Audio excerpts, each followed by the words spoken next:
and that there are alternative methods for voter outreach. I prefer to stick with the status quo.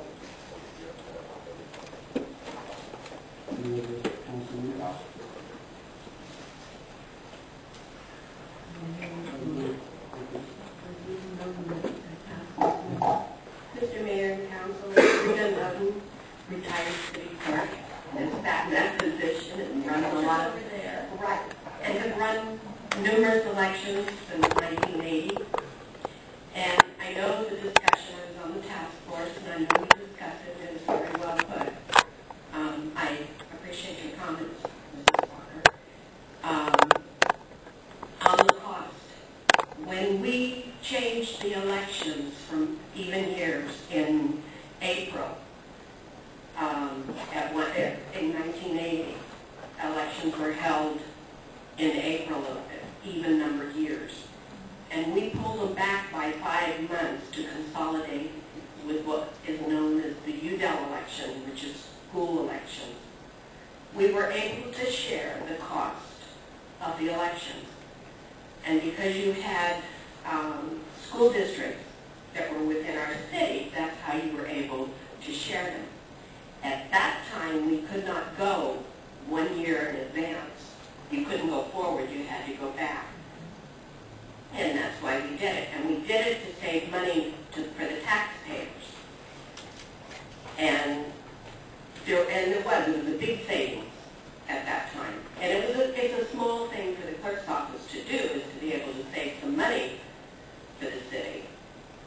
And when we asked about putting it forward, and we heard about this throughout the state from other cities when they started going, and it was costing them more because the state says they do not share in the cost of the election. That's why you bear the brunt of paying for your workers or whatever it is. Now, the school district, you have the high school. You could share in their cost. So whatever that cost would be, there would be a little bit of a cost savings, but not a lot. But I do appreciate the comments. They were very well put together. I think if you're looking at, and I know you'll get into this later, you're looking at trying to save money on one hand by going regarding prevailing wage, and then on the other end of it, you're saying, oh, when we move our elections, it's going to cost you more money. That doesn't make sense to me. On one hand, you're giving it away, and on the other hand, you're saying, no, we can't. So thank you.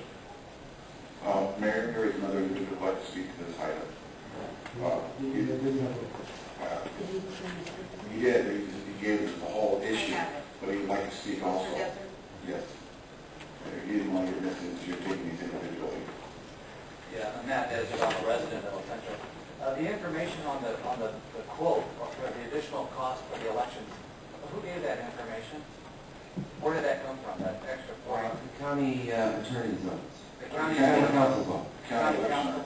And that came out of the county elections office? I believe it was the county elections office who gave us that. Yeah, I think our contact was the city attorney, was the county council, and whether it came directly, that's where it came direct. I don't know whether he contacted, I assume he contacted the elections department for quote. I think he said that, but I think the direct contact was between the county council. Thank you. Well, that's not the official agency for it to come from, but I've got to believe it came from the county elections office. And all of you as elected officials have been through recent elections, and there's been quite a bit of scrutiny and discussion about how the election process takes place, how long the count takes, and how efficient and how all the activities are ran down there. There's been articles in the newspaper, and it's been brought up at the Board of Supervisors. So I'd like you to take that with a grain of salt when you get that quote of an additional $40,000. I don't believe it truly could possibly be that much more. Now you're going to have an additional turnout because it is an even-year election. So if you take the proportional amount of turnout above and beyond what a regular odd-year election would be, that'd be a more appropriate equation. I don't know what that would work out to be as to what your costs were during an odd-year election. But I'd just like you to realize that where your information is coming from in the elections office is under scrutiny for their efficiency. Thank you.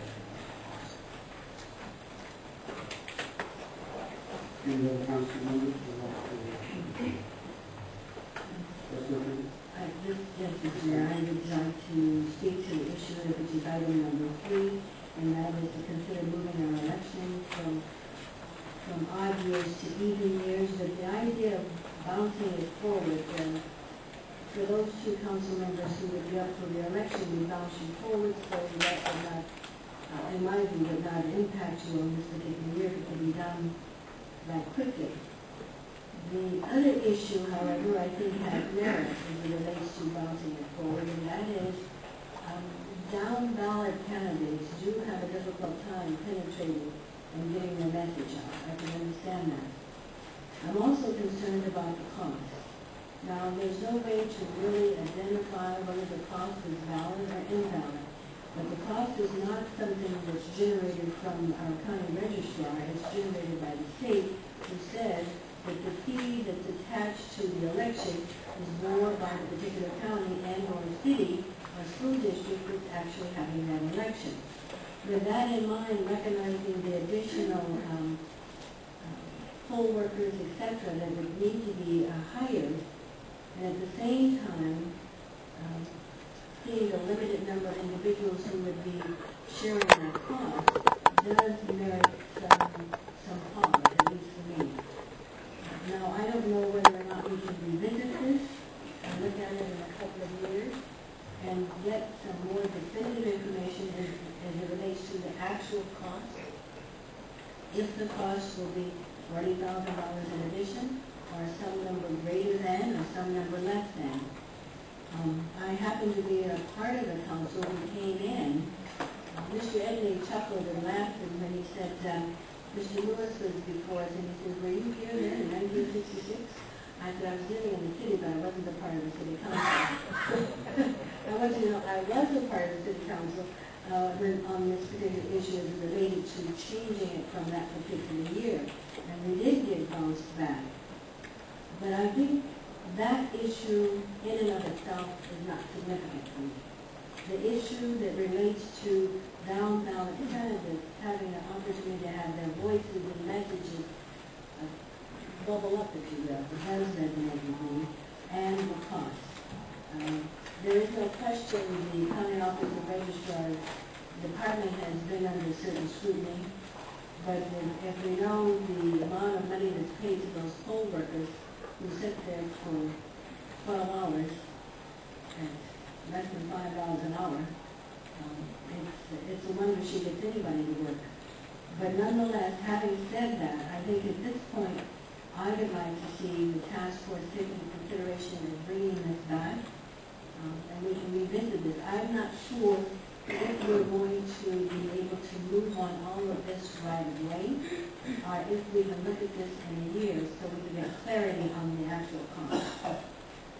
Commissioner, are you making a motion, Ms. Sanders, to retain 5 number year? I'm making a motion, I'm making a motion to consider revisiting the odd years, retain what we currently have, and revisit it in a year, whether or not we want to move.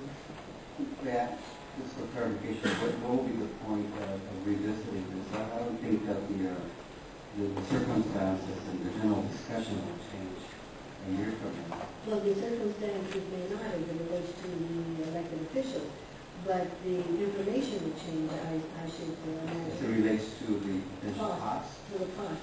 What if I did? There's been 2 divergent views of what the costs are. We've heard it from members of the public. One was a member of the task force, the other was a member of the public, questioning whether or not the validity of the information coming via county council actually has merit.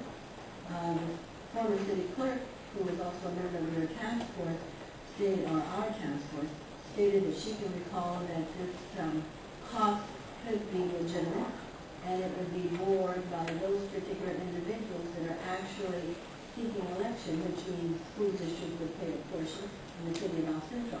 That seems to me to be views that are a little divergent. And since I don't have, maybe Mr. Edney has some clarity. Just fill in a little bit, because I am concerned about a couple of points. One, if we've seen a problem in this state, it's voter fatigue.